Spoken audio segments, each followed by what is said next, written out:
Chào quý vị, tôi là Quang Huy và quý vị đang cùng đến với Điểm tin quốc tế phát sóng vào ngày 19 tháng 10 trên các nền tảng của FBNC. Thưa quý vị, trong một động thái bất ngờ, Nga mới đây đã tuyên bố cắt đứt quan hệ với NATO, khiến cho mối quan hệ giữa hai bên vốn đang xấu lại càng thêm tồi tệ. Các quan chức của tổ chức quân sự có phản ứng gì trước quyết định của Moscow? Viễn cảnh của quan hệ giữa Liên minh quân sự NATO với quốc gia lớn nhất thế giới sẽ ra sao? Xin mời quý vị sẽ cùng theo dõi điểm nóng của FBNC để tìm hiểu về vấn đề này.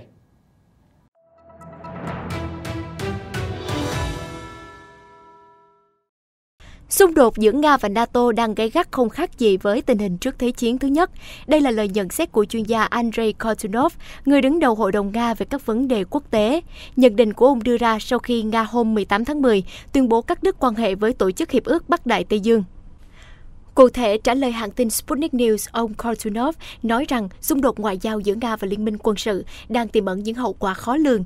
Chuyên gia giải thích rằng động tác dứt khoát triệu hồi các đại diện của Nga đồng nghĩa với việc chấm dứt hy vọng sớm khôi phục các liên hệ giữa quân đội hai bên.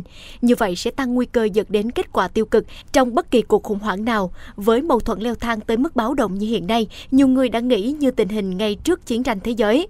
Ông Kortunov bày tỏ lo ngại. Theo thông báo của Moscow, Nga sẽ tạm ngừng hoạt động của phái bộ ngoại giao ở NATO sau khi liên minh quân sự này trục xuất 8 nhà ngoại giao của Nga bị nghi là điệp viên trà trộn. Ngoại trưởng Nga Sergei Lavrov cho biết, để đáp lại, Moscow sẽ không cho phép tùy viên quân sự của NATO tiếp tục hoạt động từ ngày 1 tháng 11. Đồng thời, văn phòng thông tin của NATO ở Moscow cũng bị đóng cửa. Trước đó, Nga còn cho rằng việc NATO trục xuất 8 nhân viên ngoại giao đã làm tan hy vọng hàn gắn quan hệ song phương. Phản ứng trước động thái này của Moscow, Bộ Ngoại giao Hoa Kỳ nói rằng chính sách của NATO đối với Nga vẫn không thay đổi, đó là đáp trả hành động gây hấn, nhưng vẫn để ngỏ cánh cửa đối thoại. Theo phát ngôn viên Bộ Ngoại giao Mỹ Ned Price cho biết tại cuộc họp báo thường kỳ. Ở một diễn biến khác có liên quan đến Nga, ở khu vực châu Á, một nhóm 10 tàu chiến của Trung Quốc và Nga đã tuần hành qua eo biển Tsugaru của Nhật Bản, ngăn cách giữa hòn đảo chính Honshu với hòn đảo phía bắc Hokkaido. Bộ Quốc phòng Nhật Bản cho biết Nga và Trung Quốc thực hiện hải trình vào khoảng 8 giờ sáng thứ Hai 18 tháng 10, đánh dấu lần đầu tiên chiến hạm của hai siêu cường này công khai dằn mặt Tokyo. Trong nhiệm vụ vừa qua, phía Trung Quốc có 5 tàu chiến, bao gồm tàu khu trục mang tên lửa dẫn đường lớp Ren 2, một niềm tự hào của hải quân nước này. 5 tàu còn lại thuộc về Nga, gồm một tàu khu trục. Nhật Bản đang phân tích ý đồ của nhóm chiến hạm Nga-Trung cũng như giám sát chặt chẽ các diễn biến quân sự trong khu vực. Bộ Quốc phòng nước này cho biết đã không có hành động xâm phạm lãnh hải hay vi phạm luật pháp quốc tế. Trước đó, Nga và Trung Quốc tập trận hải quân trên biển Nhật Bản từ ngày 14 đến 17 tháng 10, huy động nhiều chiến hạm và tàu tiếp nhiên liệu thuộc hạm đội Thái Bình Dương của Nga. Theo Asia Nikkei, việc tuần hành qua eo biển có thể cũng là một nội dung diễn tập. Moscow và Bắc Kinh ngày càng xích lại gần nhau, không chỉ về ngoại giao mà còn hợp tác sâu sắc về quân sự khi hai nước này đều có mối quan hệ chu chắc với phương Tây.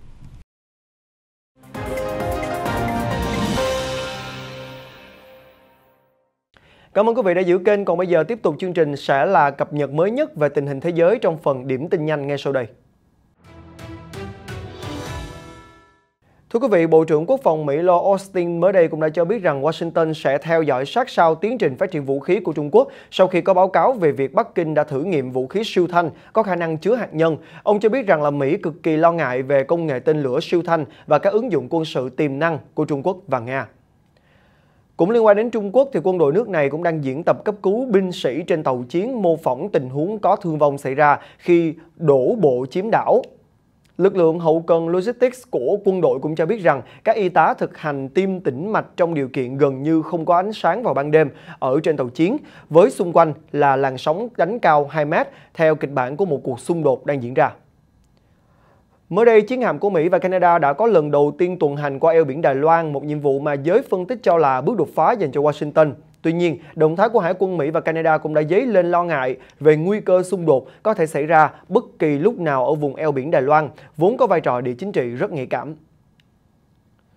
Trước tin tức Trung Quốc thử vũ khí siêu vượt âm, Chánh văn phòng nội các Nhật Bản Matsuno Hirokazu cũng đã cho biết rằng rõ ràng Trung Quốc đang đẩy nhanh phát triển các loại tên lửa siêu vượt âm thanh mang được hạt nhân và có thể xuyên thủng các hệ thống phòng thủ. Theo Tokyo, Bắc Kinh luôn tăng ngân sách quốc phòng để phát triển tên lửa và vũ khí hạt nhân, cải thiện cả về số lượng lẫn chất lượng.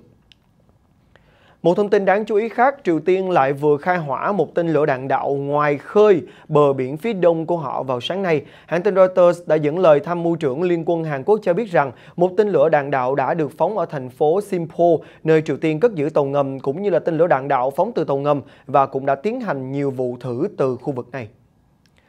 Phản ứng trước động thái trên, thì Thủ tướng Nhật Bản Fumio Kishida ngày hôm nay cho rằng việc Triều Tiên thử nghiệm là vô cùng đáng tiếc. Trước đó rằng Triều Tiên cũng liên tục phóng tên lửa từ đầu tháng 10, khiến quốc tế lo ngại về cuộc đua phát triển tên lửa và vũ khí hạt nhân, bất chấp lệnh trừng phạt kinh tế. Trong một diễn biến khác, tờ Fox cũng đã mới đây cho rằng quân đội NATO đang hiện diện rất mỏng ở biên giới với Nga và cần thêm sự hỗ trợ của Anh tạc cơ Mỹ. Được biết rằng là một cặp máy bay ném bom B-1 đã triển khai từ Texas đến Anh Quốc, thực hiện một nhiệm vụ luân chuyển thường xuyên của lực lượng đặc nhiệm máy bay ném bom thuộc không quân Mỹ. Và cũng liên quan đến nước Nga, thì nước này cũng đã tiếp tục dẫn đầu một cuộc tập trận lớn ở biên giới Tajikistan và Afghanistan vào hôm thứ Hai ngày 18 tháng 10, giữa lúc hai nước hàng xóm này nảy sinh mâu thuẫn chất chồng. Được biết rằng là Nga duy trì một căn cứ quân sự lớn ở Tajikistan và trấn an sẽ góp sức bảo vệ nếu biên giới của nước này bị xâm phạm.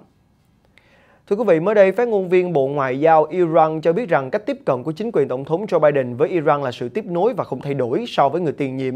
Hiện Iran vẫn từ chối quay lại đàm phán gián tiếp với Mỹ ở Viên về việc hai bên cùng quay lại cam kết thỏa thuận hạt nhân 2015.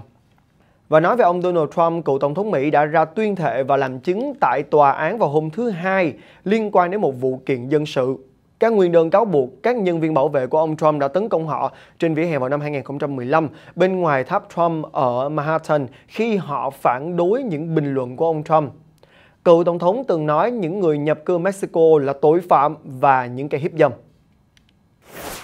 Xin được chuyển sang một số thông tin xã hội thời sự nóng nhất. Thưa quý vị, cảnh sát chống bạo động Italia vào ngày hôm qua 18 tháng 10 đã phun vòi rồng để giải tán khoảng 200 người biểu tình ở lối vào cảng Trieste phản đối thẻ xanh Covid-19.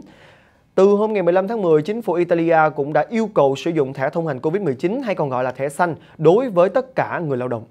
Tại Tây Ban Nha, dòng chảy dung nham vẫn tuôn trào đỏ rực ở đảo La Palma. Vào hôm Chủ nhật vừa qua, lãnh đạo quần đảo Canary nói rằng không có dấu hiệu núi lửa sẽ sớm kết thúc đợt phun trào dữ dội này, sự kiện gây ra hỗn loạn với 83.000 người dân hòn đảo khoảng một tháng nay.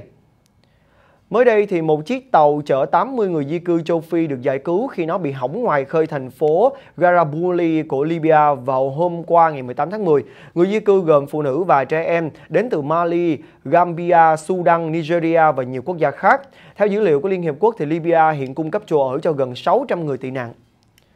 Khoảng 400 con gấu túi koala của Úc sẽ được tiêm phòng bệnh chlamydia, một bệnh lây truyền qua đường tình dục cũng đã được tìm thấy ở người.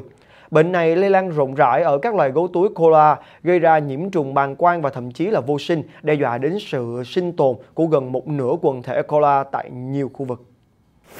Hãy cùng đến với một số thông tin về kinh tế. Thưa quý vị, Bộ Năng lượng Mỹ vừa công bố gói tài chính 105 triệu đô la nhằm trợ giúp cho các doanh nghiệp nhỏ chuyển đổi từ năng lượng cũ như là dầu mỏ hay than đá sang năng lượng xanh an toàn hơn, tiết kiệm hơn và thân thiện hơn với môi trường.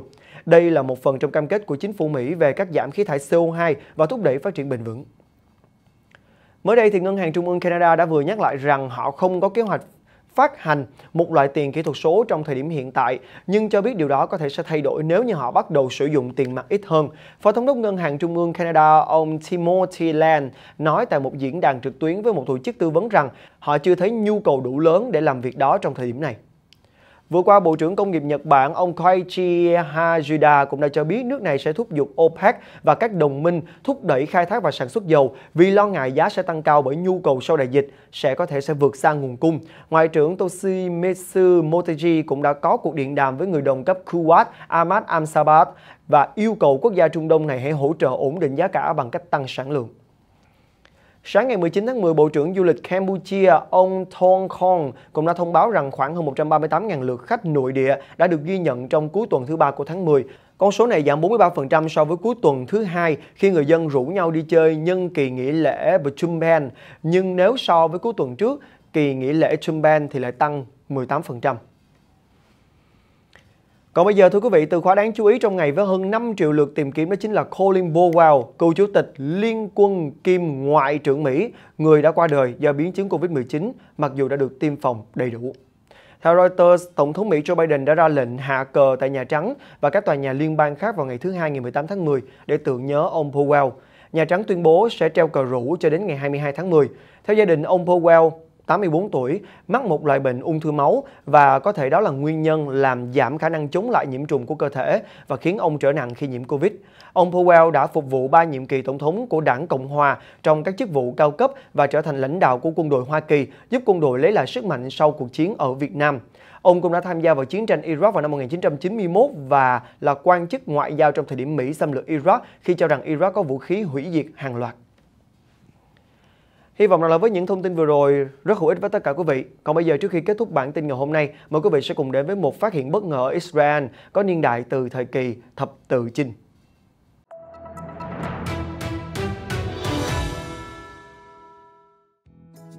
Trong chuyến thám hiểm dưới đáy Địa Trung Hải, các thợ lặn Israel vừa tìm thấy một thanh kiếm khoảng 900 năm tuổi của hiệp sĩ Trung Cổ, có niên đại từ thời kỳ thập tự chinh, vốn là cuộc chiến tôn giáo trải dài từ thế kỷ 11 đến 13. Theo Reuters, khám phá nằm ở ngoài khơi bờ biển Carmel, phía bắc Israel, vốn là nhân chứng chứng kiến thời khắc quan trọng trong lịch sử của các cuộc thập tự chinh. Ông Yaakov Shavit, giám đốc đơn vị khảo cổ học biển của cơ quan cổ vật Israel cho biết đây là một thanh kiếm đẹp và hiếm. Khám phá này đưa chúng ta quay ngược thời gian 900 năm về thời đại khác. Với những hiệp sĩ mặc áo giáp và cầm kiếm, họ thực sự phải có thể lực tốt, có thể họ to lớn hơn chúng ta ngày hôm nay, nhưng chắc chắn mạnh hơn. Thanh kiếm được bảo quản trong tình trạng hoàn hảo nhờ lớp vỏ bọc sinh vật biển. Nó có chuôi dài 30 cm, lưỡi dài 1 m và dường như được làm bằng sắt.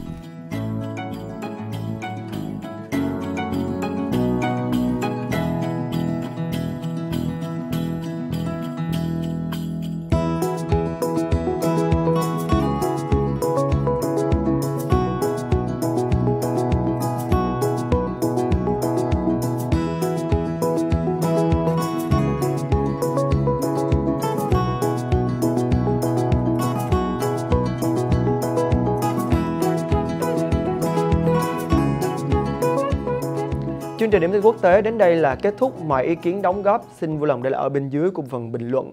Xin chào và hẹn gặp lại quý vị ở những bản tin tiếp theo trên các nền tảng của FBNC.